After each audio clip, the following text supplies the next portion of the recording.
Hello guys, welcome to the Logical Wedge Academy. और मैं आपका स्वागत है, पीके सर आपका स्वागत करता है लॉजिकल वेज एकेडमी में। आपका क्लास 10th का मैं रियल नंबर पढ़ा रहा हूँ और आज हम फंडामेंटल थ्योरम ऑफ अरिथमेटिक पढ़ेंगे। इस अरिथमेटिक पढ़ने से फंडामेंटल थ्योरम ऑफ अरिथमेटिक पढ़ने से पहले मैंने आपको पढ़ाया है बेसिक्स, और बेसिक्स में पढ़ाया आपको कि सबसे पहले पढ़ाया मैंने कि डिविजिबिलिटी रूल आपको आनी चाहिए, क्योंकि आप यहाँ पर डिवीजन मेथड से एलसीएम और एचसीएफ निकालोगे तो आपको डिविजिबिलिटी रूल 1 से लेकर 10 तक तो हार्डली आनी चाहिए कि 1 से 10 तक के नंबरों से कैसे डिविजिबिलिटी, कौन से नंबर डिविजिबल होते हैं कौन से नहीं होते हैं, बस इतना, ठीक है। सेकेंड थिंग, आपको प्राइम एंड कंपोजिट में अच्छा होना चाहिए कि प्राइम कंपोजिट है क्या, राइट। आपको मैथमेटिकली डिक्शनरीज या मैथमेटिकली नंबरों से अगर नंबरों को उठाओगे तो उसमें दो ही पॉसिबिलिटी है, या तो वो प्राइम होगा या तो यह कंपोजिट होगा, ठीक है। जैसे कि इवन होगा या तो ऑड होगा, ऐसा ही है प्राइम और कंपोजिट का, ठीक है। उसके बाद मैंने पढ़ा है कि फैक्टर क्या होता है, उसके बाद मैंने फैक्टर ट्री के बारे में बताया है, ठीक है। तो चलिए आज बात करते हैं फंडामेंटल थ्योरम ऑफ अरिथमेटिक कहती क्या है।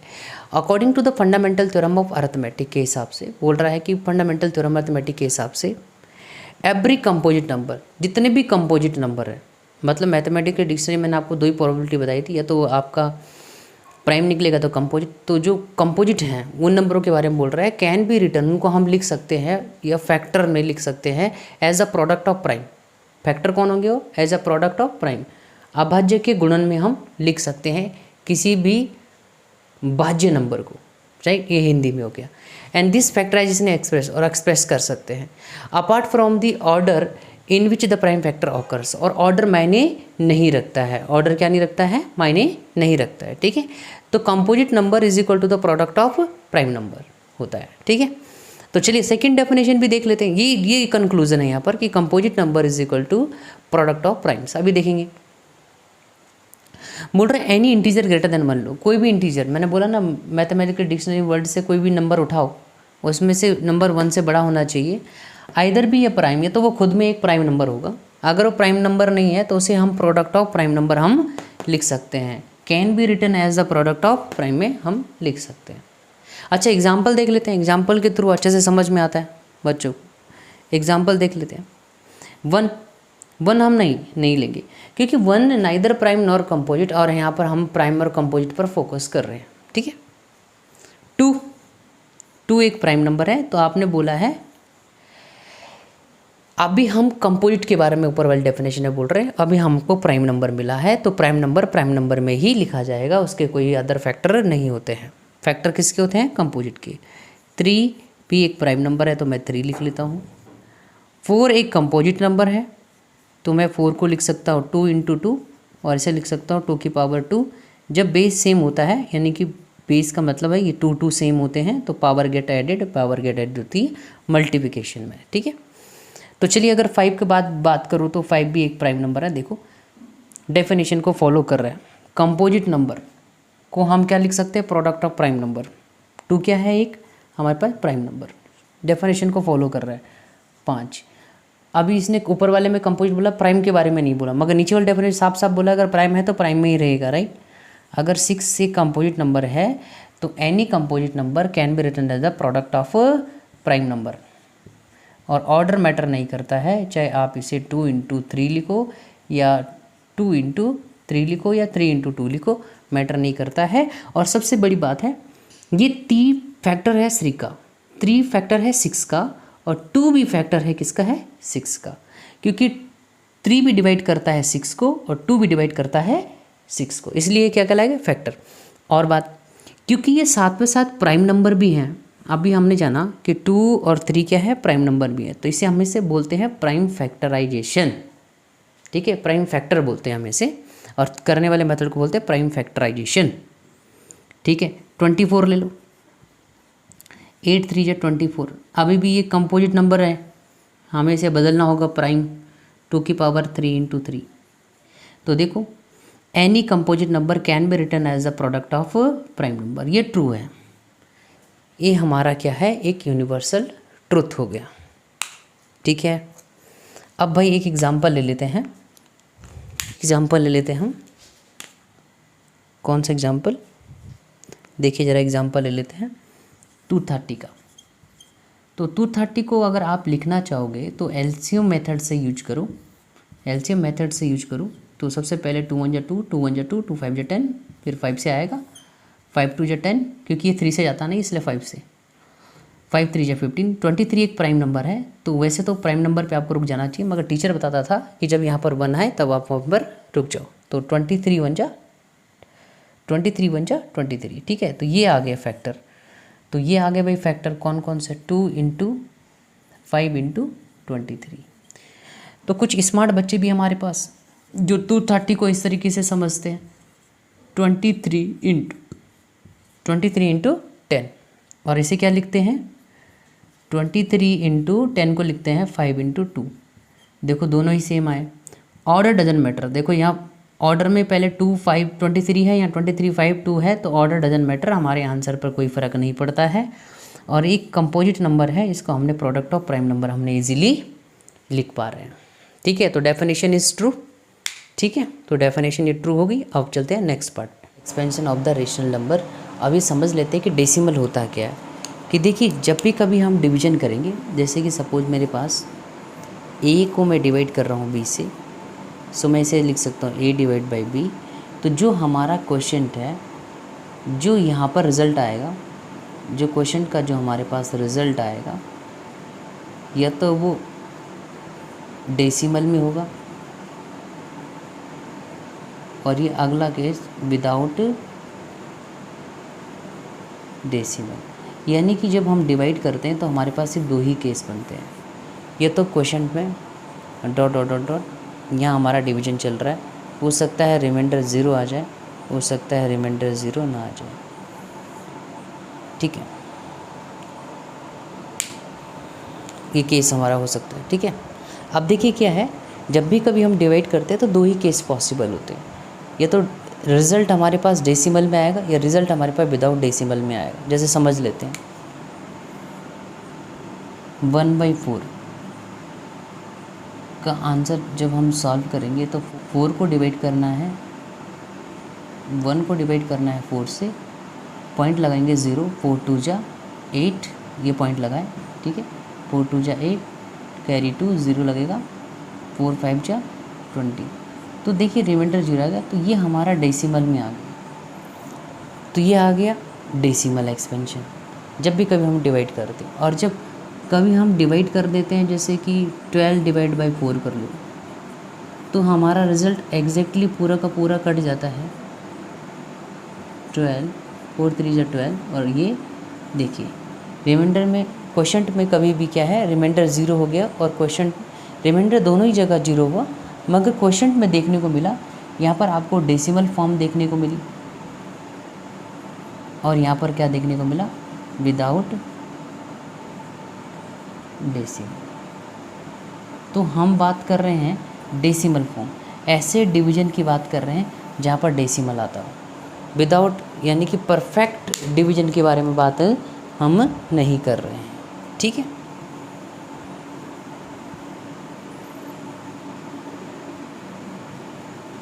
ये तो समझ में आ गया कि डेसिमल क्यों लिखा, पहला वर्ड समझ में आया। एक्सपेंशन का मतलब होता है एक्सपेंड करना, ठीक है। एक्सपेंशन मतलब दिखाना, किसका, रेशनल नंबर। तो भाई जो रेशनल नंबर होते हैं हम उसे क्यू से दिखाते हैं, और वो नंबर जिसे हम p/q के रूप में लिख सकते हैं, और q does not equal to 0, ये हमारा रेशनल नंबर कहलाता है, ठीक है। तो पहले बचपन में हमने ये डेफिनेशन पढ़ी थी, भाई कोई भी नंबर को हम p/q के रूप में लिख सकते, वो सारे नंबर छोड़ देने हैं जो रूट में आते हैं, जिनका रूट नहीं निकलता है, चाहे वो क्यूब रूट हो, चाहे स्क्वायर रूट हो, क्यूब रूट हो, 4th रूट हो, 5th रूट हो, कोई भी रूट हो, जो नहीं निकलता है वो रेशनल नंबर के अंदर नहीं आते हैं। बाद बाकी all number are rational number हमारे लिए, ठीक है। 10 तक तो मान लो कि हम रेशनल इरेशनल दोनों ही पढ़ते हैं। तो रेशनल के लिए माने जो मैक्सिमम चैप्टर में जो हम मैक्सिमम नंबर यूज करते हैं वो रेशनल करते हैं, उन्हें हम p/q के रूप में, वो या तो हमें डेसिमल फॉर्म में देखने को मिलते हैं, या हमें फ्रैक्शन के फॉर्म में देखने को मिलते हैं, ठीक है। चलिए अब हम ऊपर वाली लाइन को तो पूरी अच्छी तरीके से समझ गए कि डेसिमल क्या होता है एक्सपेंशन, और क्या होता है रेशनल नंबर, ठीक है। अब क्या है, ये बोल रहा है कोई भी रेशनल जिसे हम p/q के रूप में लिख सकते हैं, उसका decimal expansion of every rational number either terminate. अब देखो दो वर्ड है हमारे पास, टर्मिनेटिंग। तो जब भी कभी मैं डिवीजन करूँगा डेसिमल वाला फॉर्म में, तो ए को डिवाइड करूँगा बी से, देखो तो रिज़ल्ट टर्मिनेट हो गया, मतलब क्वेश्चन यानी कि हमारे पास जो रिमाइंडर है, जब भी कभी वर्ड टर्मिनेट यूज करेगा, जब भी कभी वर्ड टर्मिनेट यूज करेगा, टर्मिनेटिंग, इसका मतलब कंफर्म है कि आपका रिमाइंडर क्या है, ज़ीरो है। आपका रिमाइंडर हमेशा क्या है, ज़ीरो है। ऐसे डिवीजन जहाँ पर रिमाइंडर ज़ीरो आता है, वहाँ पर जो क्वेश्चन आता है हमारे पास, अब वो वाले केस छोड़ देना जो परफेक्ट डिवीज़न के, मैं बोल रहा हूँ जो परफेक्ट डिवीज़न वाले केस नहीं हैं उनके बारे में बात कर रहा हूँ। तो जो हमारा टर्मिनेटिंग होगा, वहाँ पर रिमाइंडर ज़ीरो होगा और यहाँ पर कुछ रिज़ल्ट आएगा जो डेसिमल की फॉर्म में होगा, ठीक है, डेसिमल टर्मिनेटिंग है, ठीक है, डेसिमल। तो वो कहलाएगा हमारे पास, ये जो क्वेश्चन आएगा ये किस में आएगा, हमारा डेसिमल में। तो ऐसे क्वेश्चन को कहते हैं हम, ऐसे डिवीज़न को हम कहेंगे टर्मिनेटिंग डिवीज़न, ठीक है। अब परफेक्ट डिवीज़न भी टर्मिनेटिंग होता है, तो परफेक्ट डिवीज़न के बारे में बात नहीं करेंगे, ठीक है। परफेक्ट डिवीज़न भी क्या होता है, टर्मिनेटिंग होता है। और नॉन टर्मिनेटिंग रिपीटिंग, अब क्या होता है, ऐसे ही केस ए बाई बी मैं ले लूँ, ए को भाग दो बी से, वहाँ पर भी क्वेश्चन किस में होगा, डेसिमल में होगा, मगर यहाँ पर तो वो टर्मिनेट हो जाएगा, मगर यहाँ पर क्या होगा, नॉन टर्मिनेट, वो यहाँ पर टर्मिनेट नहीं होगा और यहाँ पर हमारा रिमाइंडर कभी भी ज़ीरो नहीं आता। चलिए, ऐसे समझने से ज़्यादा अच्छा समझना है एग्ज़ाम्पल के थ्रू। मैं आपको यहाँ पर एग्ज़ाम्पल दिखा देता हूँ दोनों का। सबसे पहले टर्मिनेटिंग डेसिमल, तो मैं लेता हूँ, चलो मैं a बाई बी की फॉर्म में लिख रहा हूँ 1/4, और ये टर्मिनेटिंग डेसिमल इसलिए है क्योंकि जब मैं 4 से 1 को डिवाइड करता हूँ तो 0 लगा के पॉइंट लगाता हूँ, पॉइंट लगाया, 4 2 जा 8 आया, 2 नीचे आया, पॉइंट लगा है, 0 आएगा, 4 5 जा 20, कट गया पूरा का पूरा। अब क्या देखने को मिला कि रिमाइंडर जब 0 आ जाए तो जो डेसिमल एक्सपेंशन है वो हमारा हो गया टर्मिनेट, मतलब डिवीजन किसी प्रोसेस में। डेफिनेशन बोल रहा है टर्मिनेटिंग डेसिमल एक्सपेंशन का एग्जांपल है ये, ठीक है। The number which terminates it's and completely, मतलब इसका जो एंड है वो कम्प्लीटली क्या हो जाए, डिविजिबल हो जाए। ये वाला एंड बोल सकते हैं, या वाला एंड बोल सकते हैं, इट्स एंड कम्प्लीटली। यहाँ पर बोल सकते हैं क्वेश्चन में कि एंड, किसी एंड पर जाने के बाद वो कंप्लीट है आफ्टर ये फिनाइट नंबर ऑफ स्टेप, और ये जो स्टेप होने चाहिए ये फिनाइट होना चाहिए। फिनाइट का मतलब एक परफेक्ट नंबर में होना चाहिए। ऐसा नहीं कि आप सोच रहे हो कि करोड़ों बार स्टेप करने के बाद भी अगर डिवीजन बाहर हो जाता है तो वो हमारे लिए फिनाइट स्टेप कहलाएगा, ठीक है। In the process of division is said to be a terminating decimal expansion. तो एक छोटा सा एग्जांपल था, हमारे पास जो फिनाइट स्टेप थे, हमने 2 स्टेप में ही क्या कर दिया, इस डिवीजन को टर्मिनेट कर दिया। हो सकता है कोई 1000 कोई करोड़ के बाद भी टर्मिनेट हो, मगर वो हमारे लिए टर्मिनेटिंग कहलाएगा, ठीक है। एग्जाम्पल है, जब आपको रिज़ल्ट देखने को मिलेगा तो ऐसे 2.1445 3.14 etc ऐसे देखने को मिलेगा, जैसे कि 0.25 ऐसे आपको देखने को मिलेगा, ठीक है। अब देखिए समझते चले जाइएगा, राइट। मैं एक वर्ड को एक्सप्लेन करने की कोशिश कर रहा हूँ, होप सो आपको समझ में आ रहा होगा, राइट। चलिए अब बात करते हैं नॉन टर्मिनेटिंग डेसिमल एक्सपेंशन। देखो नॉन टर्मिनेटिंग डेसिमल एक्सपेंशन 2 प्रकार के होते हैं, इसकी 2 वैरायटी होती है। एक तो हो जाएगा नॉन टर्मिनेटिंग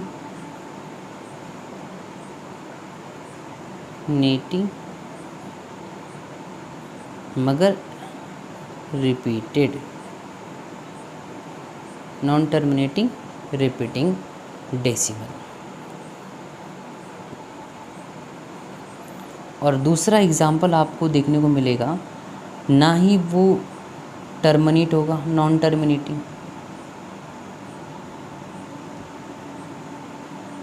और ना ही वो रिपीटिंग, ना ही वो क्या होगा, रिपीट होगा। तो दो ही केस हमें देखने को मिलते हैं। देखिए किसके अंदर, नॉन टर्मिनेटिंग डेसिमल एक्सपेंशन के लिए। तो यहाँ पर एग्जाम्पल जो आते हैं वो हमेशा रूट वाले आते हैं, √3, √2, √3, √5। आप एक काम करिएगा, रूट के अंदर हमेशा वो नंबर रखिएगा जो परफेक्ट रूट नहीं बन सकता। देखो अब रूट, क्यूब रूट ले लो, क्यूब √3, क्यूब √5, क्यूब √4, कुछ भी एग्जाम्पल लिए, ऐसे सारे रूट वाले जो नंबर होते हैं वो हमेशा नॉन टर्मिनेटिंग और नॉन रिपीटिंग केस में आते हैं। तो ये वाला केस तो हमें पढ़ना है नहीं, क्योंकि ऑब्जेक्टिव में जैसे ये वाले को रूल्ड आउट कर दिया गया आपके यहाँ। नहीं, क्वेश्चन पूछ सकता है, मगर ये रूट वाले के ऊपर होप्स को क्वेश्चन पूछे, देख लेंगे, राइट। मगर आपका है नॉन टर्मिनेटिंग रिपीटिंग डेसिमल। अब दोनों में अंतर क्या है, अब इसका समझ लेते हैं। The number which does not terminate, the number which does not terminate मतलब जो डिवीज़न टर्मिनेट नहीं होता है वो नॉन टर्मिनेटिंग होता है, ठीक है, in the process of division, ठीक है, डिवीजन के प्रोसेस में मतलब भाग विधि में, is said to be a non terminating decimal expansion, कहलाएगा नॉन टर्मिनेटिंग डेसिमल एक्सपेंशन। जो भाग देते देते प्रोसेस में, मतलब भाग करते करते उसका जो क्वोशंट वाला पार्ट है वो क्या नहीं हो रहा है, रिजल्ट हमारे को परफेक्ट, कहीं पर रिमाइंडर ज़ीरो नहीं आ रहा है। मतलब बोलने का मतलब ये है कि ऐसे वाले केस में रिमाइंडर कभी भी क्या नहीं आएगा, ज़ीरो नहीं आएगा, remainder does not equal to zero. अच्छा एग्जाम्पल समझ लेते हैं यार, देखिए ज़्यादा टफ नहीं है, एग्जाम्पल समझ लेते हैं। पहले समझ लेते हैं टर्मिनेटिंग रिपीटिंग वाला, ठीक है। तो 1/7 लेता हूँ, तो जब 1/7 लेता हूँ तो 1 को डिवाइड करता हूँ 7 से, तो पॉइंट लगाता हूँ 0, 7 1 जा 7, तो 3 आएगा। तो ये जो डिवीज़न है वो चलता चला जाएगा, कभी भी रिमाइंडर आपका क्या नहीं आएगा, ज़ीरो नहीं आएगा कभी भी, किसी भी केस में। आप चाहे डिवीज़न करके देख लेना, डिवीज़न करो, पॉज करके डिवीज़न करो और देखो 3 1 4 2 8 5 7 1 4 2 8 5 7 ऐसा चलता चला जाएगा। तो ये जो डिजिट है ये बार बार रिपीट होती रहती है, 1 4 2 8 5 7 1 4 2 8 5 7 1 4, तो इसे बोलते हैं रिपीटिंग डेसिमल। रिमाइंडर कभी भी ज़ीरो नहीं आएगा, मगर जो क्वेश्चन में है कुछ डिजिटें आपस में क्या कर रही होंगी, आपस में रिपीट हो रही होंगी, कुछ डिजिटें अपने को डिजिट क्या कर रही होगी, रिपीट कर रही होगी। जैसे कि एक नंबर हमारे पास 1 4 2 8 5 7 बार बार क्या हो रहा है, रिपीट हो गया। तो ये आ गया आपका नॉन टर्मिनेट। हमारा किसी डिवीज़न प्रोसेस के बाद, डिवीज़न के किसी प्रोसेस के बाद, मतलब डिवीज़न टर्मिनेटिंग, डिवीज़न ये बोल सकते हैं does not terminate in the process of division. Division में हमारा ये डिवीज़न कहीं भी एंड नहीं होता है, ये थ्रू ऑन डॉट का मतलब है चलता चला जाता है, मगर जो क्वोशंट में है वहाँ पर डिजिटें क्या होती हैं, आपस में रिपीट होती रहती हैं।